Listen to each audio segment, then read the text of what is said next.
홍석현 특사 미국을 갔습니다. 미국을 가서 트럼프 대통령도 만났는데 지금 트럼프는 사실 탄핵이기잖아요. 지금 그 FBI 국장 해임안 건으로 해가지고 그렇죠. 자기 발등에 불 떨어진 상태죠. 지금 트럼프는 어느 정도 상태냐면은 박근혜가 탄핵 당하기 직전 다 그 상태에 지금 올라와 있는 거거든. 러시아와의 관계에 있어서 선거 전에 있어서의 관계에 대해 FBI가 수사를 하고 있느냐 안 하고 있느냐 뭐 이런저런 이야기 하다가 뜬금없이 FBI 국장을 경질시켜버리는 잘라버리는 상황이 벌어져가지고 공화당 내에서도 지금 굉장히 심각하다 그러는데 희랑님 어때요? 맞습니다. 지금 탄핵이 될 수도 있지만은 그게 이론적으로는 가능하지만 현실적으로는 너무나도 비현실적이지 않나라는 게 전문가들의 분석이에요. 미국도 민주주의를 해봐야 돼 우리나라처럼. 탄핵이 가능하다는 거는 우리나라 국민들도 정치인들부터가 긴가민가 했어요. 네. 근데 결국은 이뤄냈잖아. 미국은 한국 지금 특사를 파견해가지고 트럼프 탄핵에 대한 모든 메커니즘을 연구하시기 바라고 그분들 한국으로부터 최소 한 100만 불어치의 초도 수입해 가시기를 바랍니다. 아니 오죽하면은 국산철을 써야 네 집회가 제대로 된다는 거죠. 효염이 있어 효염에. 오죽하면 저희 그 헌법재판소 재판관들이 강의를 하고 다니시잖아요. 근데 미국 그 지인들이 어떻게 해야 되냐, 니들이 와가지고 그 특별 강의를 해야 되니 어떻게 해서 박근혜를 내렸는데 트럼프도 어떻게 하면은 내릴 수 있는 거에 대해서 특별 강의를 좀 하고 다니던지 해야지. 너무너무 살기 힘들어서 너무 힘들다라고 하더라고요. 이제 일부 언론들이 뭐 닉슨의 워터게이트를 갖다가 붙이면서 트럼프도 사법권에 대한 영향을 미쳤기 때문에 뭐 탄핵될 수 있다라고 얘기를 하는데요. 닉슨은 명백한 증거가 나오고 나서 도청 증거가 나오고 나서도 2년이 걸렸어요. 2년.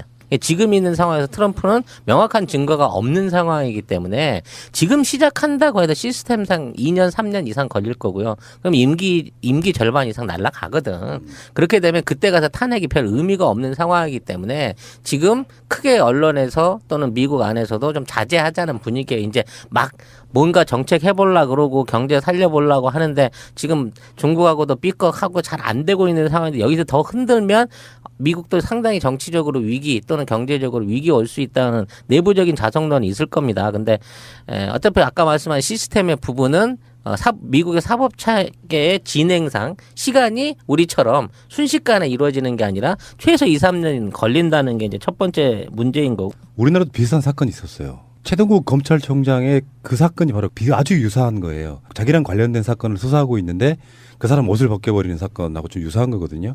그리고 나서 3년 정도 후에 박근혜가 탄핵됐으니까 미국도 아마 비슷한 시간이 걸리지 않을까? 그렇죠. 한 2, 3년 후면 임기 말년에 재선 나간다고 했을 때 지금 있는 공화당 내부에서 탄핵을 시켜버릴 수도 있지. 그때 이제 내부에 있는 공화당 의원들도 도와줘야 되는 부분이 있거든. 제 개인적인 생각은 이것도 골든타임이라는 게 있어요. 여기에 유야무야 돼서 여론으로부터 중심에 벗어나면 못하고 하려면 진짜 해보시고요. 지금 미국의 민주당 분들은 한국으로 빨리 특사 파견해서 한국의 촛불 집회를 한번 배워가시길 바라고 중요한 건 그 이야기가 아니고 그렇죠. 홍석현 얘기를 해야지. 홍석현 이야기인데 홍석현이 했던 이야기가 굉장히 중요한 이야기가 나왔기 때문에 지금 이야기를 드리려고 하는 것이 문재인 대통령도 대선 과정에서도 끊임없이 나는 사드 배치 찬성 반대 이런 걸 떠나서 사드라고 하는 것의 중요성상 국회에서 논의를 해야 그래서 국회에서 직접적인 간접적인 국민의 민의를 받고 그렇게 결정하는 문제지 이게 대통령이 청와대 수석비서관회의에 나와가지고 사드 배치한다라고 결정할 문제가 아니다라고 계속 주장해 왔고 또 야권에 계시는 꽤 많은 분들이 어떻게 이렇게 모호하게 이야기를 하느냐 사드 배치 찬성이냐 반대냐 이렇게 물었지만 사실은 홍석현이라고 하는 미국에 지금 특사로 가 있는 사람이 미국 정가에 예를 들면 지금 허버트 맥메스터 이 발음 좀 해주세요. Herbert McMaster. 허버트 맥메스터 이분이 국가안보보좌관이니까 이를테면 우리나라의 국가안보실장하고 좀 비슷한 위치에 있는 사람인데 네. 지금 김관진 위치에 비슷한 사람인데 그 사드 배치는 우리나라 국회에서 논의를 할 것이다 또는 그쪽에서 받아들였어요. 그러니까 사드 배치에 대한 부분이 지금 이번에 최근에 그 우원식 원내대표 같은 경우는 이제 무슨 인터뷰에서 그런 얘기도 해갖고 논란이 됐는데 사드 배치 뒤로 물리는 것도까지 생각을 하고 있다. 사실은 원칙은 그건데 어쨌든 간에 미국에서도 정권이 바뀌면 문재인의 공약대로 국회에서 논의를 거쳐서 정식으로 어떤 비준이라든지 이런 과정을 절차를 걸칠 것이다 이야기하고 있는 거고요. 미국도 사실은 받아들이는 분위기예요. 그게 너무나도 당연한 게 미국이라는 나라가 독재적인 정부가 단 한 번도 산 적이 없잖아요. 거기는 상위원도 있고 어차피 그 민주주의 상태라고 보니까는요. 혼자서 결정할 수 있는 게 아니고 지금 정부가 바뀔 상태고 그러면은 박근혜가 나갈 건데 그래 그러면 뭐 새로운 정권이 혼자서 할 수 있는 게 아닌가? 그럼 기다려야 되겠다라고는 그냥 상식적으로 생각하고 있는 거예요. 그거는 깔고 가는 거예요. 사실은 미국이 가장 제1의 산업이 하나가 무기잖아요. 네. 그러니까 그 무기를 만드는 회사들, 그 회사들과 군 주요 요직에 있는 사람들이 사실 다 커넥션도 연결돼 있다는 뭐 그런 이야기도 있지 않습니까? 맞습니다. 그렇다 보니까 무기 팔아먹으려고 어떻게 박근혜가 어떤 약점을 잡았는지 모르지만 로비해가지고 김관진이나 최순실이나 정윤회 같은 사람들을 그거 삼으면 끝나는 건 줄 알았는데 사실은 미국이란 나라도 민주주의의 수준에 있어서는 어떤 절차를 중요시하는 나라 아닙니까? 그러니까 이상하게 너무 쉽게 들어간 거예요. 근데 정권이 바뀌면 분명히 이게 재협상까지는 갈 것이다라고 생각을 하고 있어서 받아들이고 있는 거거든요, 이게. 이거는 트럼프한테도 상당히 호재죠. 왜냐하면 지금까지 민주당 정부 하에서 록히드 마틴이 거의 대한민국 무기 수출을 독점하다시피 했단 말이에요. 100조 원어치쯤 뽑아 먹었을 것이라고 하잖아요. 이제 새 정부 들어와서 록히드 마틴이 힐러리를 밀었다가 한번 이제 헛발질 한 거잖아요. 이제 새로 들어오는 새로운 다른 무기에 연관된 업체들이 벌써 트럼프하고 딜을 하고 있을 가능성도 좀 있고요. 그런 걸로 따지면 사드에 쏠돈 사드 같은 거 효용성 없으니까 다른 쪽으로 사주면 안 사줄 수는 없을 거예요. 우리하고 한미 관계에 뭐 경제적인 부분을 보나 외교적인 부분을 보나. 근데 지금까지 해봤던 어떤 록히드 마틴의 독점이 끝나고 그 안에서 생기는 이권 내지는 로비에 있어서의 권한을 트럼프가 활용한다고 봤을 때 앞으로 사드는 굉장히 전향적으로 재검토 내지는 재배치가 가능할 수도 있겠다는 여력을 준 거라고 생각해요. 왜냐하면 일단 그 대통령의 직할인 안보 담당 보좌관이 아니 절차 이해한다. 국회 가서 해. 만약 해갖고 국회가 안 돼 그럼 그럼 못하는 것도 이해하지. 이것까지 지금 받아들인 그렇죠. 상태란 말이지. 그렇기 때문에 우리가 사드 상태 한참 심각할 때 한 얘기가 유일한 해결책은 미국에 들어가서 우리도 국회 의결을 받아야 되는 이건 사안이기 때문에 그 부분에 대해서 이해해다오라고 하는 답만 얻어낸다고 하면 사드 배치는 완전히 뒤엎을 수 있다는 게 그 당시 우리 방송에서 소개한 민주당의 전략이었단 말이에요. 근데 그게 지금 1차적으로 성공하고 온 거예요. 큰 거죠. 근데 제가 생각하는 사드는요. 그때 그 키워드가 FTA였었어요. 그리고 트럼프는 장사꾼이잖아요. 그리고 트럼프가 받은 메시지는 쟤네들 계약서 없어. 그리고 새로 들어오는 정권은 이것에 대한 증거물이라든 거는 아무것도 없을 테니까는 일단 나는 돈을 벌어야 되는데 하고 밀어붙였다라고 생각을 했었거든요. 그리고 난 다음에 사드가 확 들어왔어. 그럼 일단은 물건이 있으니까 돈을 내놔. 돈 내놓기 싫으면은 FTA든 뭐든 물건을 더 사가든 해서 나는 최대한 이익을 받을 거야. 왜냐하면 나는 지금 위태로운 상황에 있고 미국에 최대한 돈이라도 어디든 갖다 끌어다 대서 나에 대한 무기라는 게 내 지지율을 올릴 수 있는 어떻게 해서라도 만들 거야라는 그 멘탈리티가 있다고 저는 생각을 했었거든요. 그게 정확하게 금액으로 나온 거야. 그러니까. 1억 달러. 네. 그러니까 그래서 금액까지 명시를 했었잖아요. 트럼프가. 그래서 긁고 난 다음에 어젠가 그저께 그 청와대에서 발표했었잖아요.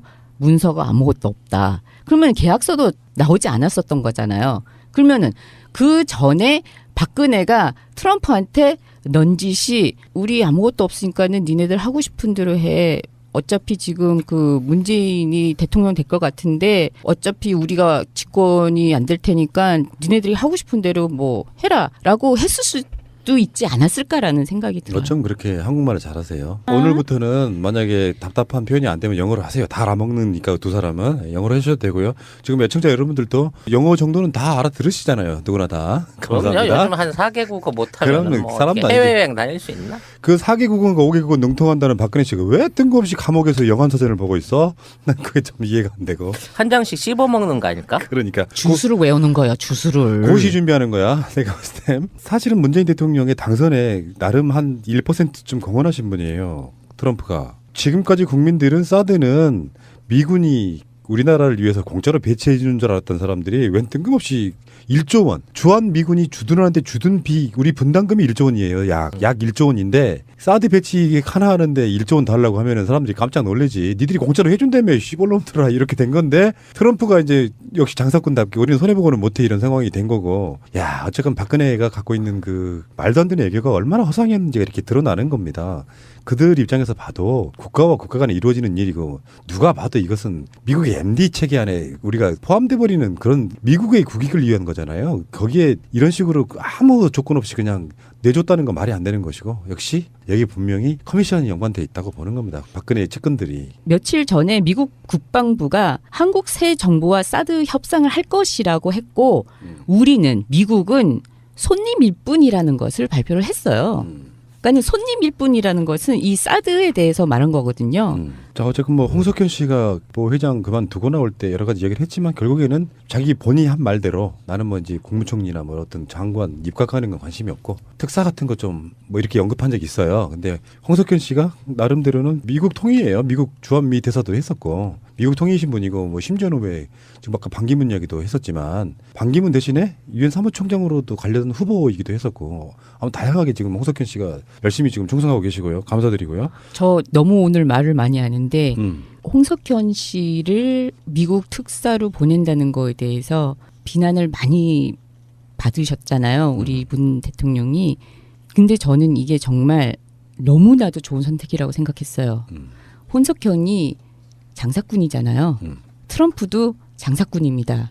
장사꾼한테는요. 장사꾼을 보내야 돼요. 장사꾼에겐 장사꾼 마인드로. 그렇죠. 알겠습니다. 됐으니까 미국도 아마 비슷한 시간이 걸리지 그렇죠. 않을까? 한 2, 3년 후면 임기 말년에 재선 나간다고 했을 때 지금 있는 공화당 내부에서 탄핵을 시켜버릴 수도 있지. 그때 이제 내부에 있는 공화당 의원들도 도와줘야 되는 부분이 있거든. 제 개인적인 생각은 이것도 골든타임이라는 게 있어요. 여기에 유야무야 돼서 여론으로부터 중심에 벗어나면 못하고 하려면 진짜 해보시고요. 지금 미국의 민주당 분들은 한국으로 빨리 특사 파견해서 한국의 촛불 집회를 한번 배워가시길 바라고 중요한 건 그 이야기가 아니고 그렇죠. 홍석현 얘기를 하지. 홍석현 이야기인데 홍석현이 했던 이야기가 굉장히 중요한 이야기가 나왔기 때문에 지금 이야기를 드리려고 하는 것이 문재인 대통령도 대선 과정에서도 끊임없이 나는 사드 배치 찬성 반대 이런 걸 떠나서 사드라고 하는 것에 박근혜를 내렸는데 트럼프도 어떻게 하면은 내릴 수 있는 거에 대해서 특별 강의를 좀 하고 다니던지 해야지. 이거 너무너무 살기 힘들어서 너무 힘들다라고 하더라고요.